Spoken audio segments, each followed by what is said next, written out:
We don't service that kind of portfolio here, sir. Perhaps a community credit union would be more suitable.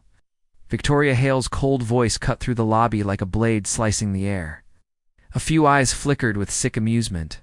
The middle-aged man at the counter froze, his shoulders shrinking, his hand trembling as it clutched the withdrawal slip. He didn't argue, just swallowed hard, bowed his head, and retreated, as if his very existence were a mistake. Victoria's smile never wavered. It was a smile rehearsed for years, curved just enough to look polite, but without a trace of warmth. To her, that customer was nothing more than a useless number, a blemish on the spotless glass of the Manhattan branch. On the long bench opposite the counters, Edward Mason lifted his eyes. He sat straight, back not touching the rest. No one noticed him. An old man in a faded M65 jacket, scuffed shoes, or in a savings passbook so worn its edges were about to split. He looked like a shadow lost among the sea of Italian suits, silk ties, and glossy Hermes bags.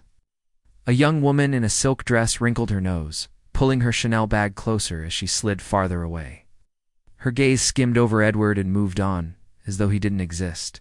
To them, he was just empty space, a void cluttering the gleaming expanse of glass, steel, and oak. Edward didn't move. He simply traced his calloused finger along the spine of the old passbook, the familiar texture pulling him into shards of memory. 19 years old, mud, the smell of gunpowder, the heavy chop of helicopters over a gray sky. A young soldier in a filthy uniform, eyes wide, staring ahead, not knowing if tomorrow would bring breath. Then 25, Edward in a cheap shirt, standing at a bank counter, his startup file shoved back at him. The banker looked up with a smirk. "You don't fit the profile?" A neat shake of the head, and his dream died on the spot. That wound, even after decades, had never faded. The click of high heels on marble dragged him back to the present. A young businessman, trailing a hint of Tom Ford cologne, strode toward the reception. The receptionist, who had been typing with, her head down, instantly looked up. "Good morning, Mr. Sterling, right this way." A programmed smile burst across her face, nothing like the indifference from moments before. Edward remained where he was, waiting. The man didn't so much as glance at him. They passed each other like a power and a shadow. Edward cleared his throat softly, not loud, but enough for the receptionist to hear. She flicked her eyes toward him. The smile vanished, replaced with a cold mask. "Take a number. Someone will get to you when they're free." When they're free. A phrase that sounded harmless yet dripped with dismissal. Edward glanced at the ticket dispenser in the corner, the red digits blinking like small cuts across patience. He didn't reach for it. Instead, he turned back to the bench and sat down, his calm so deliberate it was almost defiance. A few customers frowned. One or two shook their heads in annoyance. Edward didn't care. His eyes drifted, recording every detail, the way tellers typed without looking up, the faces of rejected clients leaving the counter flushed with shame, the sharp, knife-like laughter of Victoria slicing through the air. This was not a bank. This was a hunting ground. Here, the strong in suit sat on thrones, while the weaker were nothing but prey. But Edward was no prey. Wasn't here to transact, nor to beg. He was here to observe, to remember, to audit not the books, but the soul of the empire he himself had built. His eyes, seemingly still, were gathering force, like a lake before a storm, each ripple spreading, ready to swallow everything. No one in this lobby knew that the invisible old man was Edward Mason, the founder of Viridian Trust Bank, the man who had turned a rejected startup dream into a financial empire that ruled Manhattan. And now he sat there in his faded M65 jacket, reminding himself that power was not something to flaunt, something to protect. Some customers saw him as a misfit, a relic, but they had no idea. Their scorn was striking the match to an earthquake about to shake this entire building. Edward slowly closed his eyes, stillness on the outside. But in his chest, the storm had already begun. A trembling piece of paper was laid on the counter, accompanied by a hesitant voice. "Withdraw. 200, please." Isabel Alvarez, a Latina widow in a worn cardigan, clutched her documents. Like a talisman, her husband's death certificate, a few blurred papers. The young teller glanced down, then sighed audibly. His finger flicked the documents as if they carried dust. You have an appointment. State accounts are complex. Isabel blinked, struggling in broken English. Mi esposo. Husband. Die. Only 200. He shook his head, voice detached, yet loud enough for everyone nearby to hear. This is a copy of the death certificate. We need the original. In Form 11B, notarized. What? An excuse. A paper wall. Please. Isabel whispered, her eyes clouding with tears. Next. Press the button, face hard as steel. Isabel froze, her hand trembling on the counter before pulling back. She stepped away as if the entire bank lobby was swallowing her whole. Behind her, a few VIP clients whispered, "That's why these people never get ahead." Heat burned across Isabel's ears. She bowed her head, staggering off like a ghost. From the benches, Edward Mason watched, the vein in his temple pulsing. A memory sliced through. His own mother, an immigrant woman, standing lost at a bank. Counter decades ago, papers shoved back, the clerk's flat voice, wrong papers. He saw again those frail shoulders trembling, just like Isabel's now. "Excuse me? I have an appointment." A young man's voice broke the silence.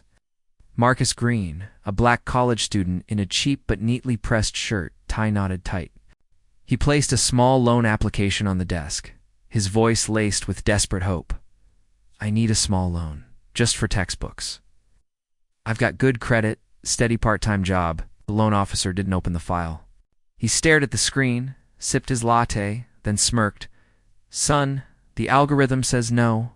It's not personal, just data." Marcus froze. "But my credit score is good. I've never missed your zip code, your income bracket." "No. Data. Suggests you're high risk. Nothing we can do." Hope shattered. Marcus quietly folded his file. He stood, shoulders caving in, and walked away. A group of young men in suits watched, smirking. One muttered, half joking, half cruel, "Kids should try working, not begging banks." Blood rushed to Marcus's face. He wanted to turn, to shout, but his legs refused. His body felt weighed down by stone. Edward watched, and another memory rose. Himself at 25, fresh from the battlefield, standing at a bank counter, hearing the clerk's cold verdict, "You're at risk." Years of effort and hope were stamped out with one sentence. In the priority area, Laura Benita, single mother in her nurse's uniform, stood with her 17-year-old daughter, clutching a loan file for a used car. Victoria Hale handled it personally. She flipped through the documents, her eyes darting from numbers to the woman, then let out a soft laugh. Her voice carried across the lobby. "Ms. Bennett, as a nurse, you're a hero. But heroism doesn't pay the bills, does it? Your debt-to-income ratio is alarming. Yet a cosign for your daughter would be financially irresponsible." The lobby fell silent. VIP clients nearby exchanged glances, a few smirked. Laura froze, her face pale. Her daughter flushed crimson, head bowed, crushing the file until its edges tore. An older man muttered under his breath, "Irresponsible mother." Laura's vision blurred. Each word financially irresponsible carved itself into her chest. She turned, pulling her daughter's hand.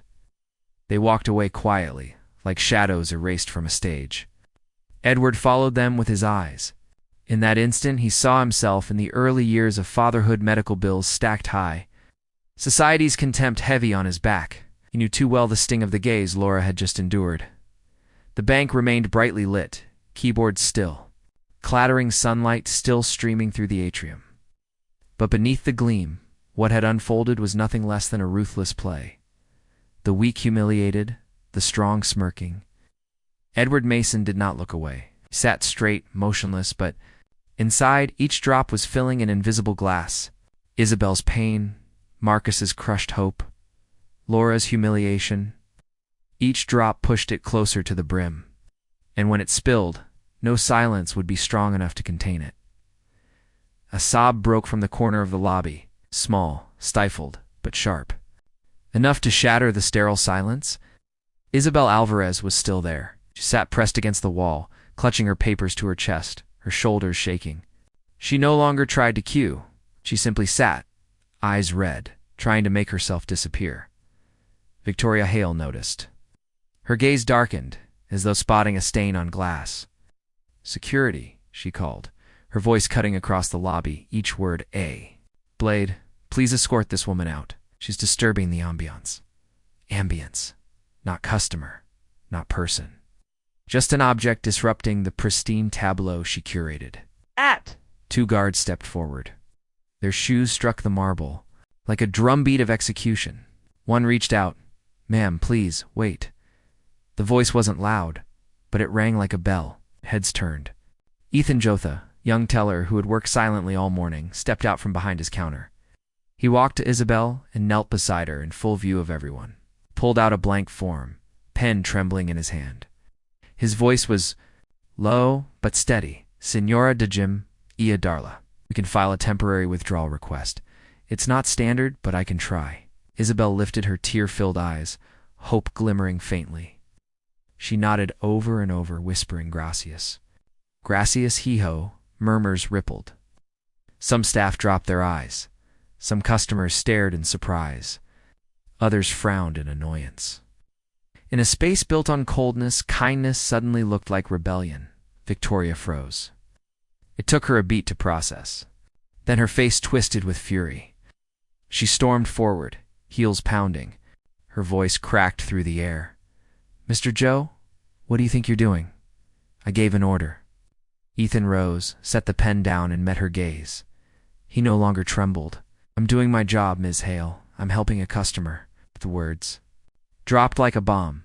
The lobby froze. Victoria laughed, hollow, piercing sound. "Your job? Your job is to follow protocol." And then she hissed each word. "You're fired. Pack your things." Silence fell, thick and suffocating. Ethan didn't move. His eyes dimmed, but his back stayed straight. Isabel whispered, "No, please." But her voice was swallowed by the crowd's hush. Hush. Victoria jerked her chin. "At the guards.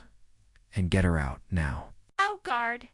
Grabbed Isabel's arm. She stumbled, nearly falling. Ethan stepped half a pace forward, then stopped. He was no longer an employee. The air tightened, suffocating. Then a man's voice broke through. Deep, even.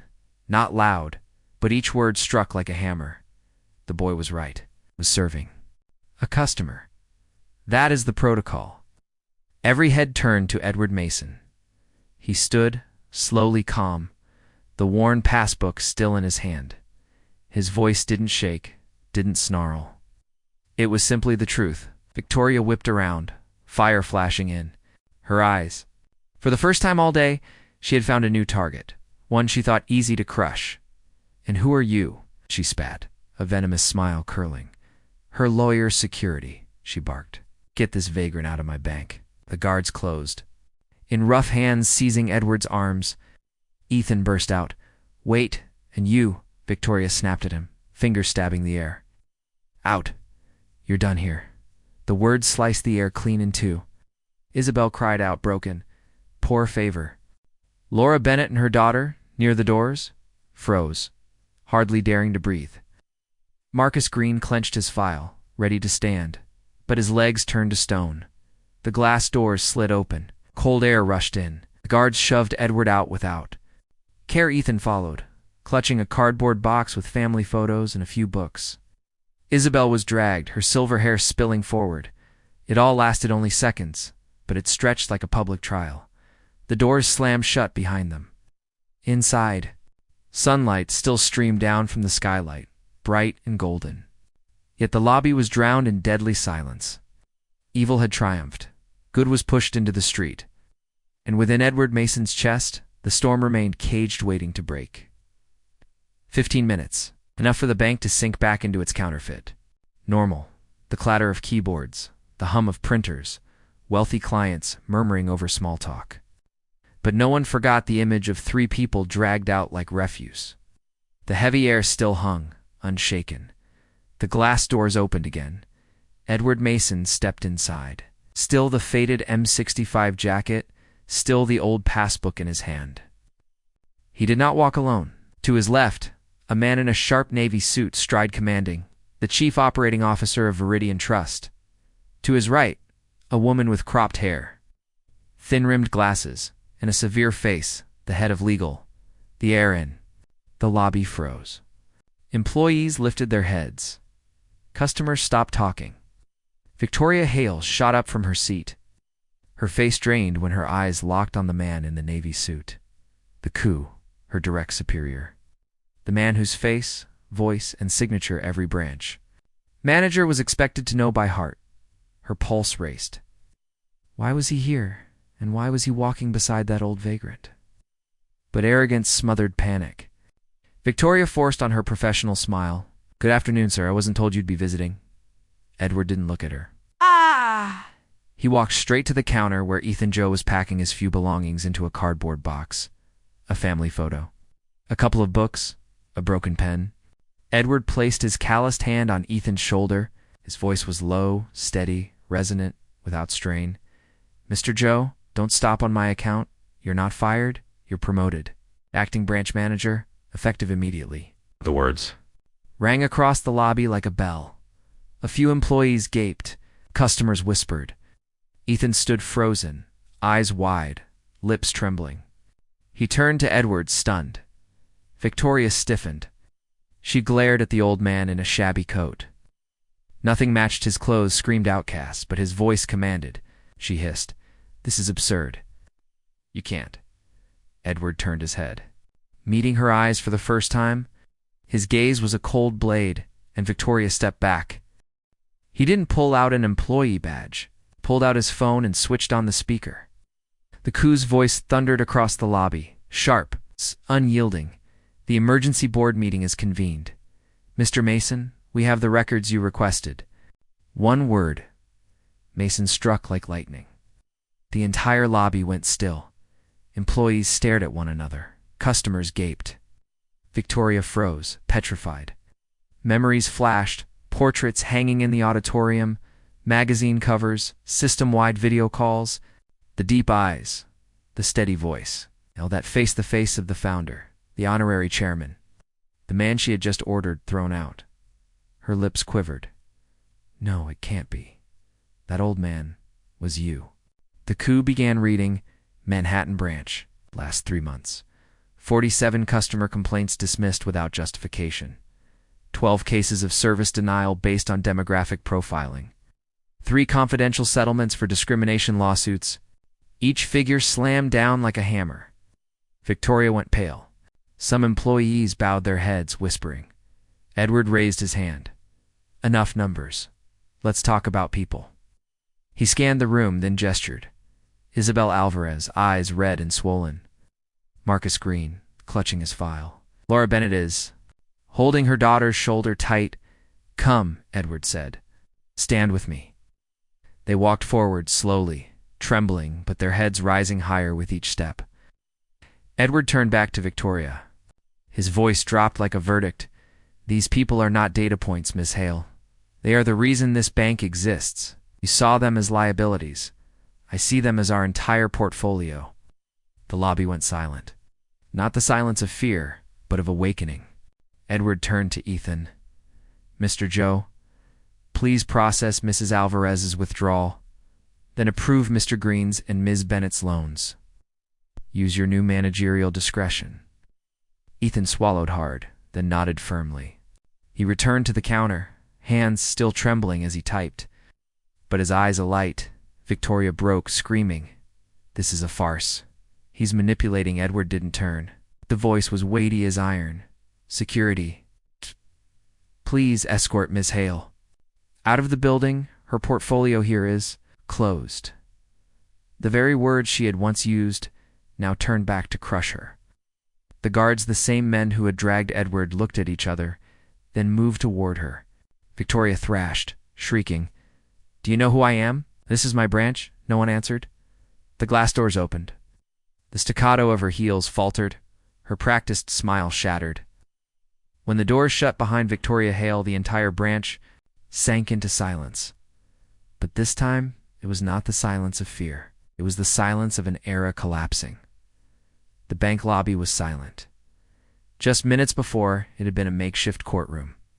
Now it felt like an empty cathedral. White light from the skylight striking the marble floor. All waited for the man in the faded M65 jacket to speak. Edward Mason stood there not as a victor, nor as a judge. He looked like an architect surveying his own blueprint, a structure built with sweat and faith, twisted over time by careless airs. His calloused hand brushed the lapel of his jacket as though touching memory. He drew a slow breath, his voice deep and steady, not raised. Yet every word struck like stone. I wore this jacket today to remember what it feels like to be overlooked, to be judged by your cover. The words sliced the air. A few employees bowed their heads, ashamed of what they had just witnessed. A VIP client shifted in his seat, unable to summon protest. Edward lifted his eyes, scanning the room, stopping at every face. The young tellers, receptionists, the customers waiting in chairs. A bank's foundation isn't marble or steel, he continued, voice echoing across the cold hall. Trust. And today, that foundation cracked. Today, we start rebuilding. Somewhere, someone drew a deep breath. The air fractured, heavy and light. At once, Edward turned to Ethan Joe. Still behind the counter, one hand on the keyboard, his cardboard box of personal belongings beside him. Ethan's eyes reflected both astonishment and burden. You're first. Directive as manager, Mr. Joe, remove the priority ropes. There are no priority customers here. There are only people. The words fell, command and empowerment in one. A young clerk glanced at the red velvet rope dividing the VIP lane. He swallowed, then unhooked it. The metallic snap echoed across the lobby. A small sound, but all heard it. A symbol of privilege had just been torn down. VIP client muttered, "This is ridiculous," but his words dissolved when every eye turned on him. For the first time that day, wealth felt like a minority. Edward remained calm. Your second directive. Every rejected loan application under $5,000 must have a manual review and a personal conversation. No more hiding behind algorithms. A young female teller covered her mouth.